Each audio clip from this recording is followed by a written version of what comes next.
እኔ ዛሬ የሚያመኝ ነገር የገለቴ ገንዘብ ንብረቷን ማጣት አይደለም። እኔ ዛሬ 3 ልጆች አሉኝ። ገለቴ ግን የሁሉ አመት ሮጣ አንድ ልጅ እንኳን የላትም። ይሄ ለኔ በጣም ነው የሚያመኝ። እኔ የገለቴ ገንዘብ የምን ጉዳይ አይደለም። የኢትዮጵያን ስም በበርካታ ስፖርታዊ ዓለም አቀፍ መድረኮች ላይ ያስጠራችው ዕውቋ አትሌት ገለቴ ቡርቃ ከባለቤቷ ጋር በተፈጠረው ችግር ጋር በተያያዘ ባዶ እጄን ቀረው ጎዳና ልወጣ ነው ማለቷን ተከትሎ በዛሬው ዕለት የኢትዮጵያ አትሌቲክስ ፌዴሬሽን ከሰጠው መግለጫ የተቀነጨበውን የተከታተላችሁት። ዝርዝሩን ይዘናል።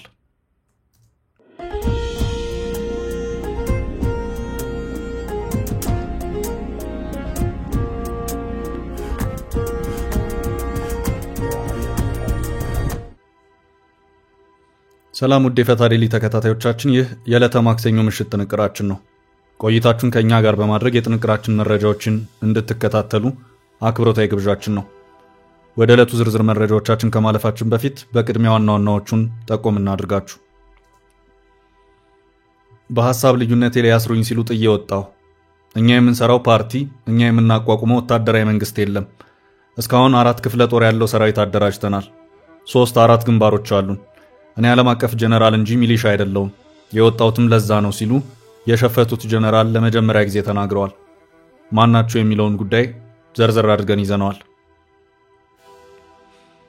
የዕውቋና በብዙ ዓለም አቀፍ ስፖርታዊ መድረኮች የሀገሯን ስም ያስጠራቸው የአትሌት ገለቴ ቡርቃ ጉዳይ አሁንም በስፋት ማነጋገሩን እንደቀጠለ ነው።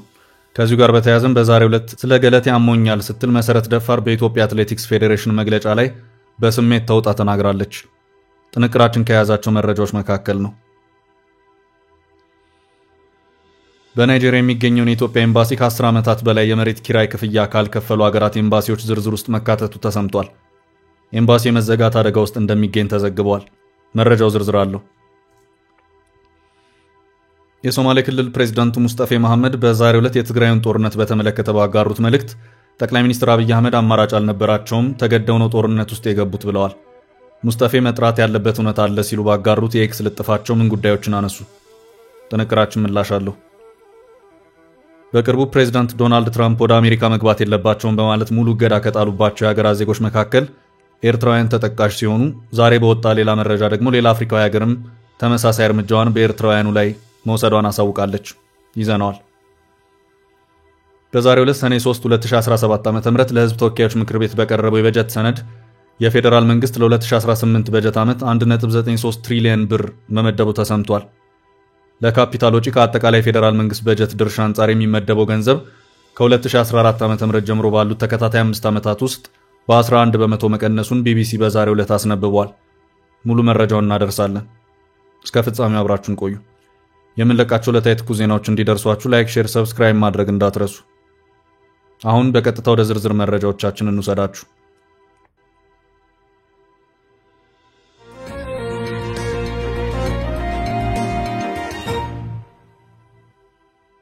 የሸፈቱት ጀነራል ቃል ሰጡ። 4 ግንባርና 4 ክፍለ ጦር አዘጋጅተናል። ጀነራሉ የሸፈተው ጦር ከፍተኛ አመራር ከሆኑት መካከል አንዱ የሆኑት ጀነራል ለመጀመሪያ ጊዜ ስለ ጦሩ ተናግረዋል። ጦሩን ይዞ ለምን መሸፈት እንዳስፈለገም በዚሁ ለመጀመሪያ ጊዜ በሰጡት ይፋዊ ቃለ ምልልስ አስታውቀዋል። ጀነራሉ ብርጋዴር ጀነራል ገብረ እግዚአብሔር በየነ ወይም በቅጥል ስማቸው ወዲ አንጥሩ በመባል ይታወቃሉ። ትውልዳቸው በትግራይ ክልል ማዕከላዊ ዞን ነው። ረዘም ያለ ወታደራዊ ልምድ ያላቸው ሰው ናቸው። በ1974 ዓ.ም ህወሓት ወታደራዊውን አመራር ለመጣል የሚያደርገውን ትግል እንደተቀላቀሉ መረጃዎች ያመለክታሉ። በህወሓት ውስጥ ከተራ ወታደር እስከ ክፍለ ጦር አመራር ሆነው ያገለገሉት ጀነራል ገብረ እግዚአብሔር በመጨረሻም የፌዴራል መንግስቱ ሰራዊት የሰሜን እዝ አስተዳዳሪና ምክትል አዛዥ ነበሩ። የትግራይ ጦርነት ከመጀመሩ ከጥቂት ወራት በፊት በጡረታ ከመከላከያ ሰራዊት ተሰናብቶ እንደነበርም ይሄው የቢቢሲ ዘገባ ያመለክታል። የትግራይ ጦርነት ከመፈንዳቱ በፊትም ጀነራሉ በትግራይ ጦር ውስጥ ወታደራዊ አመራር ሆነው ተሰልፈዋል። የትግራይ ሰራዊት እየተባለ በሚጠራው ውስጥም አርሚ 50 የተባለውን ልዩ ኮማንዶ ኃይል እንደገነቡም ቢቢሲ አክሏል። ይህ ሰፋ ያለ ወታደራዊ ልምድ ያላቸው ጀነራል ግን ጥር 15 ቀን 2017 ዓ.ም ጀምሮ ከቀሪዎቹ የትግራይ ሰራዊት ከሚባሉት የቀድሞ ተዋጊዎችና አመራሮች ተለይተው ሌላ አዲስ ሰራዊት በማደራጀት ላይ ናቸው። በአሁኑ ወቅትም በአፋር ያለው የታጣቂ ቡድን አመራሮች መካከል አንዱ ናቸው። የህወሓትን ለሁለት መከፈል ተከትሎ ከቀድሞው የህወሓት ተዋጊዎች መካከል አብዛኞቹ ከፍተኛ ወታደራዊ አመራሮች ጉባኤ ካደረገው የነ ዶክተር ደብረጽዮን ቡድን ጎን ነን የሚል አቋም ሲይዙ ይህ እንዴት ይሆናል በማለት ስብሰባውን ረግጠው ከወጡት ወታደራዊ አመራሮች መካከል አንደኛ የሆኑት ብርጋዴር ጀነራል ገብረ እግዚአብሔር በየነ ከቢቢሲ ጋር በነበራቸው ቆይታ በርከት ያሉ ጉዳዮችን አንስተዋል። በወታደራዊ አመራሮቹ መካከል ልዩነቱ የተፈጠረው ከወራት በፊት ጥር 15 ቀን 2017 ዓ.ም እንደነበርም ጀነራሉ ተናግረዋል። ልዩነቶቹን ተከትሎም እሳቸው ስብሰባውን ረግጠው በመውጣታቸው በቁጥጥር ስር እንዲውሉ ለማድረግም እንቅስቃሴዎች እንደነበሩም አመላክተዋል። ከትግራይ ኃይሎች በመለየት ከአፋር ክልል ጋር በሚዋሰን አካባቢ ራሳቸውን ሰራዊት እየገነቡ መሆናቸውን የሚናገሩት ብርጋዴር ጀነራል ገብረ እግዚአብሔር በየነ ወይም ወዲያን ጥሩ በዚሁ ከቢቢሲ ጋር በነበራቸው ቆይታም ጦራቸው እየተንቀሳቀሰ ያለው በትግራይ አዋሳኝ በሆነ የአፋር ክልል ብቻ ሳይሆን በትግራይም ጭምር መሆኑን አስታውቀዋል።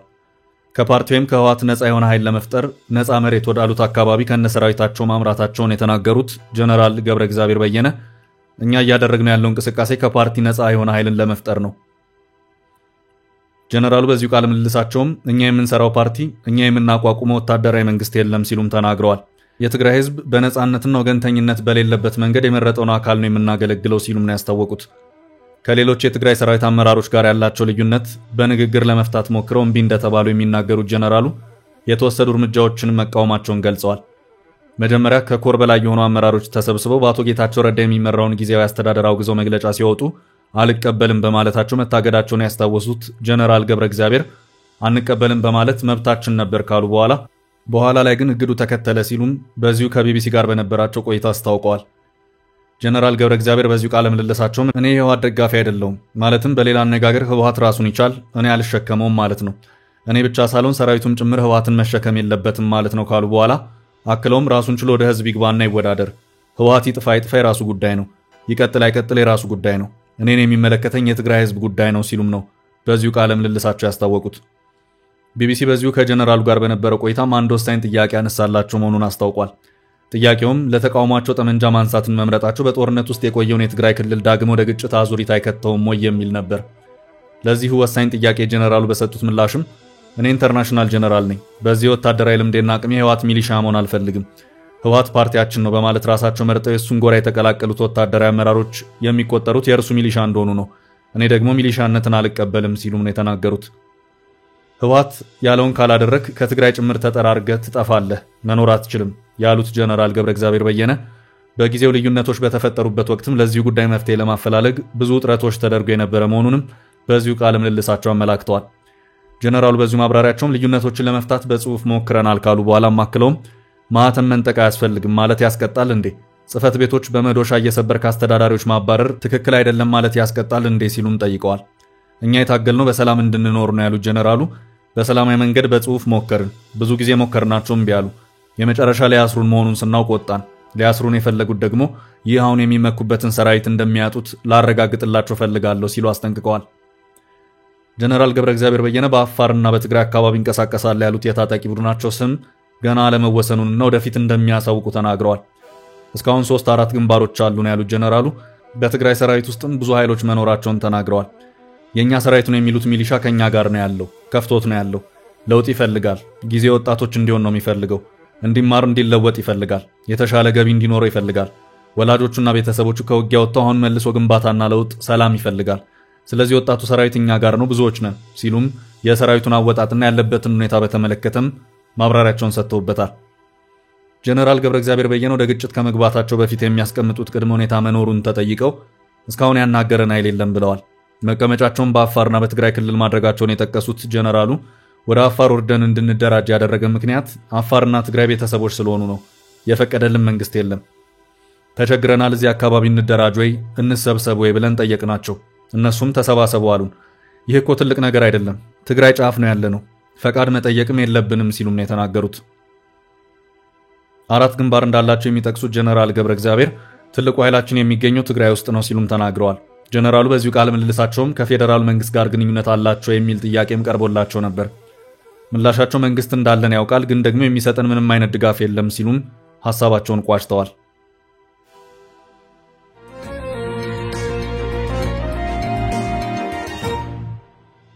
በቀጣይ መረጃ ስለ ገለቴ ያሞኛል አትሌት መሰረት ደፋር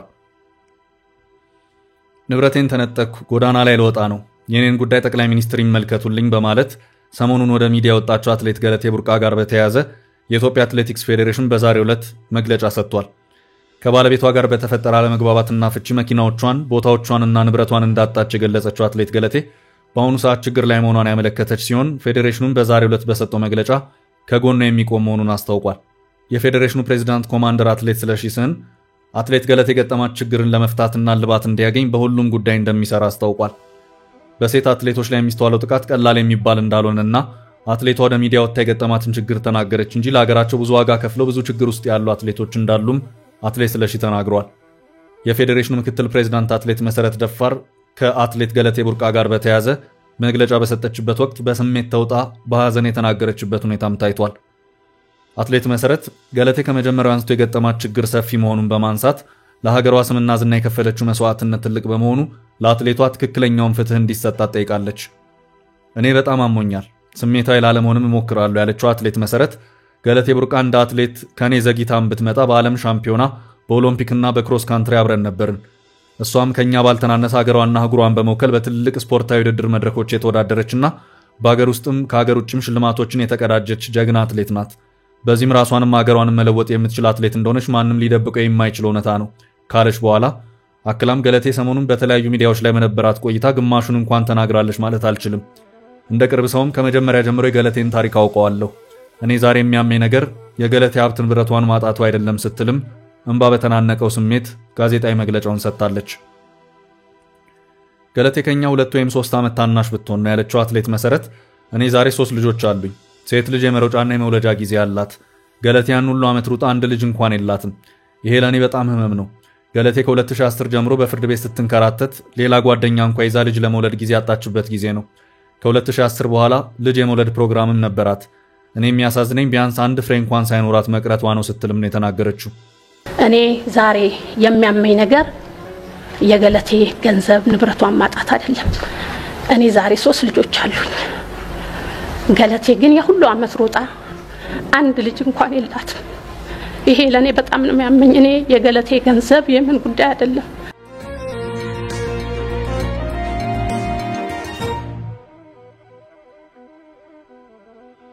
ወደ ቀጣይ ርዕሳችን አለፍ። የኢትዮጵያ ኤምባሲ የመዘጋት ስጋት። በናይጄሪያ የሚገኘው የኢትዮጵያ ኤምባሲ ከ10 ዓመታት በላይ መሬት ክፍያ ካልከፈሉ ሀገራት ኤምባሲዎች ዝርዝር ውስጥ መካተቱ ተሰምቷል። ኤምባሲው የመዘጋት አደጋ ውስጥ እንደሚገኝ ተዘግቧል። የኢትዮጵያ ኤምባሲን ጨምሮ 34 ኤምባሲዎች ያለባቸውን የመሬት ኪራይ ክፍያ ባለመክፈላቸው የመዘጋት አደጋ ተጋርጦባቸዋል ሲል የናይጄሪያው ፐንች ዘግቧል። ኤምባሲዎቹ ባለፉት 11 ዓመታት የመሬት ክፍያውን አልከፈሉም የተባለ ሲሆን አጠቃላይ ክፍያቸው በድምሩ ከ3 ሚሊዮን የናይጄሪያ ናይራ በላይ ነው ተብሏል። ከ2 ሳምንት በፊት ከ10 እስከ 43 ዓመት ለሚሆን ጊዜ ክፍያቸው ባለመከፈሉ የተነሳ 4794 ንብረቶች ባለቤትነታቸው ወደ መንግስት እንዲመለስ ተወስኖ የነበረ ሲሆን የሀገሪቱ ፕሬዝዳንት ቦላ ቲኑቡ ኤምባሲዎች ያለባቸውን ክፍያ እንዲከፍሉ የ14 ቀን የእፎይታ ጊዜ ቢሰጡም የእፎይታ ጊዜው በትላንትናው ዕለት ተጠናቋል። ከኤምባሲዎቹ መካከል የኢትዮጵያ፣ የሩሲያ፣ የቱርክ፣ የጀርመን፣ የደቡብ ኮሪያ፣ የግብጽ፣ የሱዳን፣ የሳውዲ አረቢያና የስዊዘርላንድ ኤምባሲዎች ይገኙበታል። በናይጄሪያ የሚገኘው የኢትዮጵያ ኤምባሲ ያልተከፈለ 5950 የናይጄሪያ ናይራ አለበት ሲባል ትልቅ ክፍያ ያለበት የኢንዶኔዥያ የመከላከያ አታሼ ሲሆን አጠቃላይ ክፍያው 1.7 ሚሊዮን የናይጄሪያ ናይራን ተሻግሯል። በጉዳዩ ላይ ምላሽ የሰጠችው ሩሲያ ምንም ክፍያ እንደሌለባትና ክፍያውን መፈጸሟን የሚያሳይ ማረጋገጫ እንዳላት አሳውቃለች። በተመሳሳይ ቱርክና ጀርመን በዝርዝሩ የተካተቱት በስህተት መሆኑን ገልጸው ነገሩን ለማጥራት እንደሚሰሩ አስታውቀዋል። የናይጄሪያ መንግስት ጉዳዩን በዲፕሎማሲያዊ መንገድ ለመፍታት እንደሚሞክርና ውይይቶችን እንዲያደርግም ምክረ ሐሳብ ቀርቦለታል። በናይጄሪያ አቡጃ የሚገኘው የኢትዮጵያ ኤምባሲ ይህ ዜና እስከተጠናቀረበት ሰዓት ድረስ በጉዳዩ ላይ ምላሽ አልሰጠም።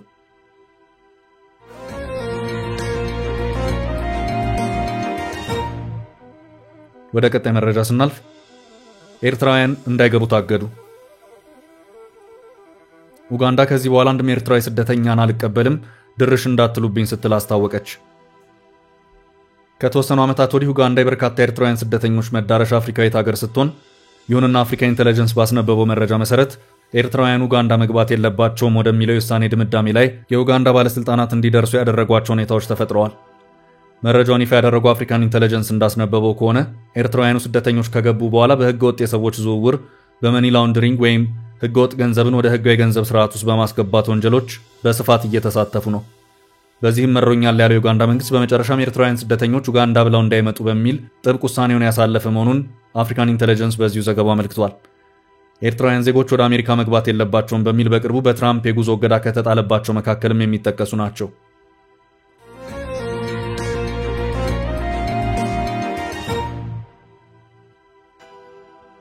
ወደ ቀጣይ ርዕስ አለፍን። ጠቅላዩ በጦርነቱ ተገደዋል። ሙስጠፌ የጠቅላይ ሚኒስትር አብይ አህመድ አስተዳደር ወደ ስልጣን መምጣትን ተከትሎ በከፍተኛ ኃላፊነት መንግስትን ከተቀላቀሉ ሰዎች መካከል አንዱ የሆኑት የሶማሌ ክልል ርዕሰ መስተዳደር አቶ ሙስጠፌ መሐመድ በዛሬው ዕለት የትግራዩን ጦርነት በተመለከተ ባጋሩት መልእክት ጠቅላይ ሚኒስትር አብይ አህመድ አማራጭ አልነበራቸውም፣ ተገደውን ወደ ጦርነት ውስጥ የገቡት ብለዋል። እንደ ዶግማ የማይለወጥ የፖለቲካ ርዕዮተ ዓለም ከያዙ ሰዎች ጋር መከራከር ትርጉም አልባ ነው ሲሉ መልእክታቸውን የጀመሩት ፕሬዝዳንቱ ግን የትግራዩን ጦርነት በተመለከተ እውነትን ሙሉ ለሙሉ ለማጽዳት የሚደረገው ጥረት ላይ ያለ ፍራቻ ሐቁን ተናግረን እውነቱን ማመልከት ይኖርብናል ብለዋል።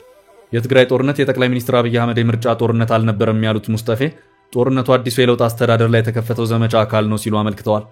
ለ27 ዓመታት ያህል የኢትዮጵያን ብሔር ብሔረሰቦች በሙሉ ሲያሰቃዩና ከፋፍለው ሲያናቁሩ የቆዩት ኃይሎች የጀመሩትን ሀገሪቱን የመበታተን እቅዳቸውን እንዲያጠናቅቁ አንድ ኃላፊነት የሚሰማቸው ብሔራዊ መሪ ቁጭ ብለው ማየት ነበረባቸው ወይ ሲሉ ፕሬዝዳንቱ ጠይቀዋል። ይህ የሚፈቀድላቸው ከተባለ በመጀመሪያ እነርሱን ከስልጣን የማንሳቱ ዓላማ ምን ነበር? ከምንም በላይ ሀገሪቷን ከነዚህ ኃይሎች መከላከል ኃላፊነትን በትክክል የመወጣት ጥያቄ ነበር።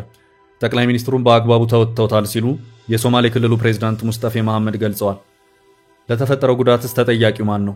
የጦርነቱስ ሰለባ ማን ነው? ለውድመቱ ዋነኛ ተጠያቂ ማን ነው? በጦርነቱ ወቅት በአፋር፣ በደሴ፣ በኮምቦልቻ፣ በቆቦ እስከ ደብረ ብርሃን ድረስ ለደረሰው ዘግናኝ ወንጀል ውድመትና ዘረፋ ተጠያቂው ማን ነበር ሲሉ ሙስጠፌ ጥያቄዎችን አስከትለዋል።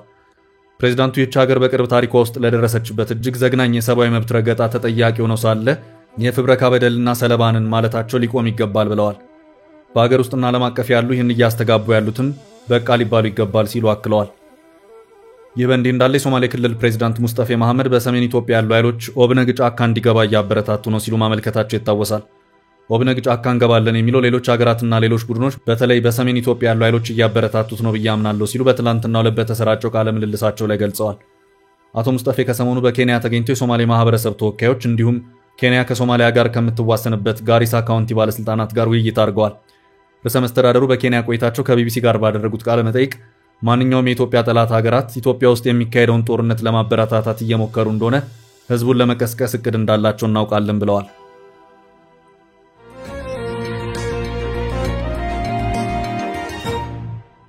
በመጨረሻም አነጋጋሪው የ2 ትሪሊየን በጀት በዛሬው ዕለት ሰኔ 3 2017 ዓ.ም ለህዝብ ተወካዮች ምክር ቤት በቀረበው የበጀት ሰነድ የፌዴራል መንግስት ለ2018 በጀት ዓመት 1.93 ትሪሊየን ብር መመደቡ ተሰምቷል። ለካፒታል ወጪ ከአጠቃላይ ፌዴራል መንግስት በጀት ድርሻ አንጻር የሚመደበው ገንዘብ ከ2014 ዓ.ም ጀምሮ ባሉት ተከታታይ 5 ዓመታት ውስጥ በ11 በመቶ መቀነሱን ቢቢሲ በዛሬው ዕለት አስነብቧል።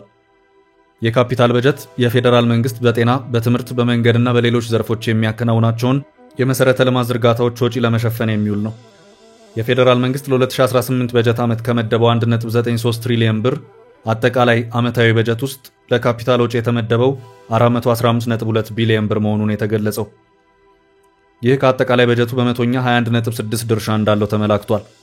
ዛሬ ሰኔ 3 2017 ዓ.ም ለህዝብ ተወካዮች ምክር ቤት የቀረበው የበጀት ሰነድ ላይ ከአጠቃላይ በጀቱ ከፍተኛውን ድርሻ የሚይዘው ለመደበኛ ወጪዎች የተመደበው በጀት ሲሆን ከአጠቃላይ በጀቱ 61.4 በመቶ ይሸፍናል ተብሏል። ለክልሎች ድጋፍ የተመደበው ከመደበኛና ካፒታል ወጪዎች ቀጥሎ ሶስተኛውን ድርሻ ይዛል። ከአንድ ወር በኋላ ለሚጀምረው በጀት ዓመት ከተመደበው 1.93 ትሪሊየን ብር መካከል 416 ቢሊዮን ብር የበጀት ጉድለት ይታያል ሲል ዘገባው አመልክቷል።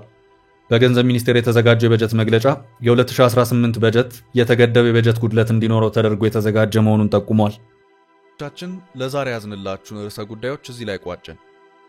ላይክ፣ ሼር እና ኮሜንት በማድረግ ለቻናላችን ድጋፋችሁን መግለጽ እንዳትዘነጉ እያልን ከሌሎች መረጃዎች ጋር ደግመን እስክንገናኝ ቸር ያሰማን ስንል ተሰናበትን።